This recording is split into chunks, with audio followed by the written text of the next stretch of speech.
돌멩이 여러분, 안녕하세요. 예돌입니다.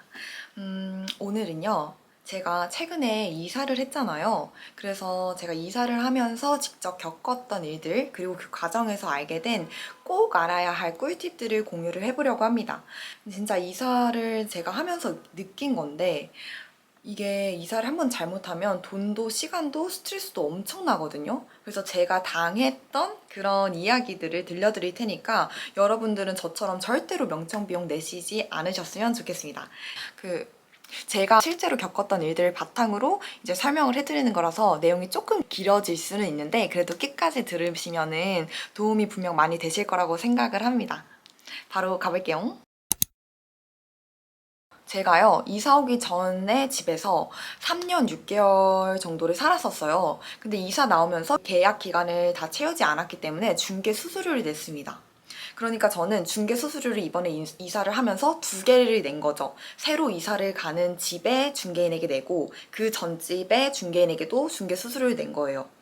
그런데 보통은요, 전세는 2년 계약 끝나고 재계약을 안 하면 자동적으로 묵시적 갱신이 되거든요. 그런 경우에는 제가 언제 이사를 나가더라도 중개비를 따로 안 내도 돼요. 처음 계약을 했던 2년을 다 채웠으니까요.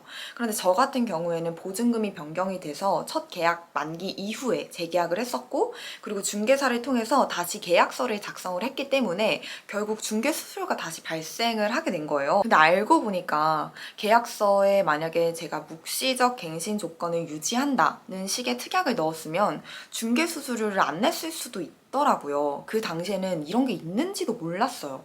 그러니까 저는 계약 기간 2년을 꽉 채워서 살았었고 제 계약을 안 했었으면 묵시적 갱신으로 살았을 건데 보증금 변화로 이제 집주인의 요구로 재계약을 다시 한 케이스인 거죠. 묵시적 갱신 특약을 따로 넣지 않았어서 계약 기간 중간에 이사를 하게 된 거라서 중개비를 또 내게 된 거예요. 그래서 제가 여러분들한테 말씀드리고 싶은 거는 여러분들이 만약에 첫 전세 계약을 해서 그 첫 2년 기간을 다 만기를 채웠어요. 그런데 재계약을 하게 되었어요. 그럴 때 묵시적 갱신 권한보장 문구를 넣으셨으면 좋겠어요. 이거를 여러분들이 넣고 안 넣고의 차이가 정말 크거든요. 이 문구를 넣으면 여러분들이 재계약을 하시더라도 그 중간에 뭐 계약 기간을 못 채우고 이사를 나가게 된다 하더라도 중개 수수료를 따로 낼 필요가 없거든요. 그리고 만약에 저도 그때 미리 알았더라면 정말 그 돈을 아낄 수 있었을 텐데 하는 아쉬움이 정말 커요. 그래서 여러분들은 꼭 첫 계약 만기 이후 재계약을 하게 될 경우에 협의를 통해서 묵시적 갱신 조건을 유지한다라는 식의 특약을 꼭 넣으셨으면 좋겠습니다. 그런데 여러분, 중개수수료 협의 가능한 거 아시나요? 저 같은 경우에는 제가 이제 재계약을 했을 당시에 묵시적 갱신 특약을 넣지 않았잖아요. 그래서 이사를 나갔을 때 그 전집의 중개인에게도 돈을 냈어야 했단 말이에요. 근데 그 중개인이 저한테 0.3% 최대 한도를 요구하더라고요.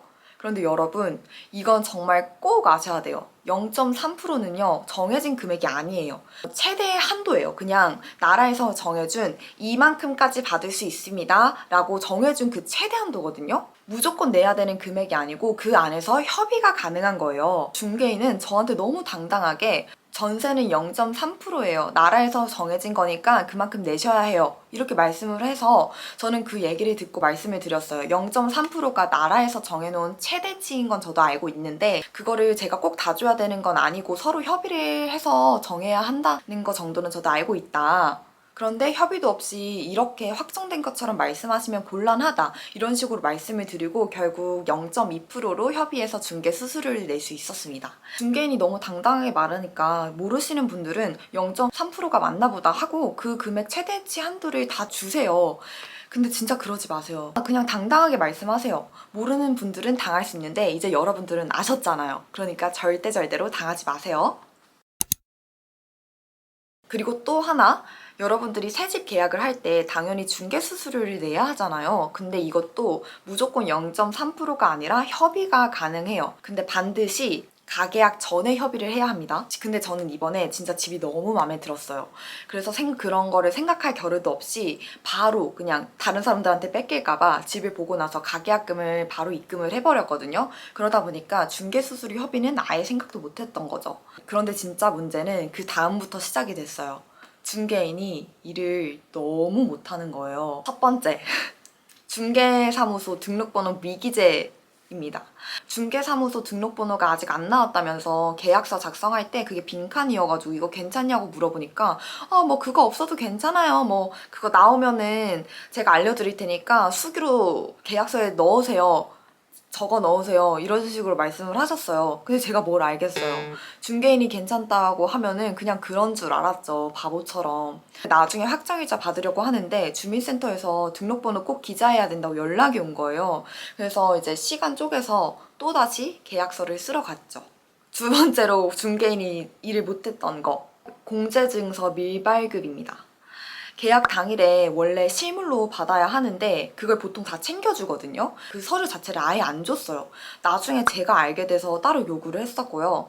그랬더니 메일로 보내주겠다고 했는데 안 오는 거예요. 기다리고 있는데. 근데 알고 보니까 중개인이 제 이메일 주소를 또 잘못 봐서 딴 데로 보냈더라고요. 이것마저 숟가락 들어가지고 입에 넣어주는데도 그것도 못 받아 먹고 있는 거죠. 어쨌든 이 공제증서 자체도 대출받는데 필요한 서류였어요. 그래서 제가 요구하기 전까지 따로 준비를 안 해놔뒀어요. 본인의 일을 제대로 하지 않았던 거죠. 그리고 가계약금 이제 영수증 누락입니다. 등록번호 미기재로 계약서를 다시 작성하러 갔잖아요. 근데 이제 날짜가 변경이 돼서 가계약금 영수증도 다시 받아야 했었어요. 근데 이것도 제가 요구를 하니까 그제서야 맞다 이러면서 주시더라고요. 너무 당황스럽죠. 심지어 그것도 대출 받을 때 꼭 필요한 서류거든요. 주소 기재 오류입니다. 사실 이거는 제 잘못도 있기는 해요. 근데 이렇게 말씀을 드리는 이유는 여러분들은 계약할 때 진짜 꼼꼼하게 보시라고 말씀드리는 거거든요. 저는 중개인이 알아서 잘 기재했겠거니 안일하게 생각하고 막 숫자 하나하나 막 이렇게 보진 않았어요. 그냥 쓱쓱 읽고 사인했거든요. 계약서에 사인할 때 제대로 확인을 했어야겠죠, 제가. 근데 예를 들어서 어떤 식으로 잘못 기재가 돼 있었냐면 제 주소가 110호면은 101호로 계약서에 작성을 해뒀더라고요. 근데 이건 제가 체크를 못한 부분도 있기 때문에 제 실수도 있어요. 근데 여러분들은 저처럼 시간 낭비하는 일 없으시라고 꼼꼼하게 잘 확인하시라고 말씀드리는 거고요. 결국 이것 때문에 확정일자도 미뤄졌고요. 또다시 계약서도 받으러 가야 했었어요. 이런 일이 2주 넘게 이어져서 2주 동안 제가 정말 너무 힘들게 시달렸었거든요. 근데 그 기간 동안 저한테 사과 한마디를 안 했어요. 오히려 제가 그런 서류들을 요구를 하면은 은행에서 왜 이렇게 꼼꼼해 보지? 뭐 원래는 그런 식으로 안 한다. 뭐 그런 식으로 저한테 오히려 불평을 하더라고요. 그래서 저는 너무 화가 났어요. 제가 계속 신경을 쓰고 계약서도 몇 번 계속 작성을 해달라고 작성하러 갔었기 때문에 제가 지금 살고 있는 이 집도 중개인이 찾아준 게 아니에요. 제 남자친구가 직접 집을 진짜 발품 구해서 찾았던 거고, 근데 저희가 중개인한테 그냥 연락을 해서 약속을 잡고 본 거예요. 보통은 중개인이 저희 조건에 맞는 집을 몇 개 골라서 같이 돌아다니면서 보여주잖아요. 그런 서비스도 전혀 없었어요. 심지어 집 보러 갔던 날에 세입자한테 시간 전달도 제대로 안 해서 저희가 도착했는데 한 1시간 정도? 더 기다리기까지 했었어요. 사실은 이거 말고도 몇 가지가 더 있어요. 문제가 더 많았거든요. 근데 그거 다 얘기하려면 얘기도 지루해지고 입만 아프기 때문에 그냥 넘어갈게요. 어쨌든 제가 이런 사장을 다 말씀드리고 나서 중개 수수료를 5만 원을 깎았습니다. 사과도 받았고요. 이건 사실 조금 특이한 케이스예요. 중개인이 너무 일을 못해 안 한 건가? 어쨌든 그랬던 거기 때문에 제가 따졌던 거고, 그래서 여러분 제가 꼭 말씀드리고 싶은 거는 계약 전에, 그러니까 가계약 전에 중개 수수료 협의를 먼저 하세요. 중개인이 어떤 역할을 했는지도 체크를 하시고요. 직접 집을 찾았거나 중개인이 거의 관여를 하지 않았다, 집을 찾는데, 그러면은 뭐 협의를 해서 0.3%를 다 안 주는 경우도 있거든요. 그래서 그거는 여러분들이 현명하게 잘 해서 중개 수수료를 협의를 보고 싶다 하시면은 가계약 전에 꼭 하셨으면 좋겠습니다. 마지막인데요. 여러분들이 이사할 때 꼭 체크를 해야 하는 요금 정산 관련된 이야기예요. 여러분들이 앞으로 이사를 할 때 수도세나 전기세, 보일러 요금 같은 거 중간 정산 됐는지 꼭 확인을 하셔야 돼요. 이게 진짜 생각보다 많은 분들이 그냥 모르고 넘어가거든요. 사실 저도 그랬어요. 이전에는 오피스텔에 살았기 때문에 관리사무소가 알아서 다 정산을 해서 그런 게 있는지도 몰랐어요. 그런데 이번에 관리비 없는 일반 주택으로 이사를 왔는데 이런 걸 본인이 직접 챙기지 않으면 아무도 안 알려주더라고요. 저도 모르고 있다가 전 세입자가 수도요금을 안 내고 그냥 나간 거예요. 근데 제가 이사 온 뒤에 독촉장을 받은 거 있죠.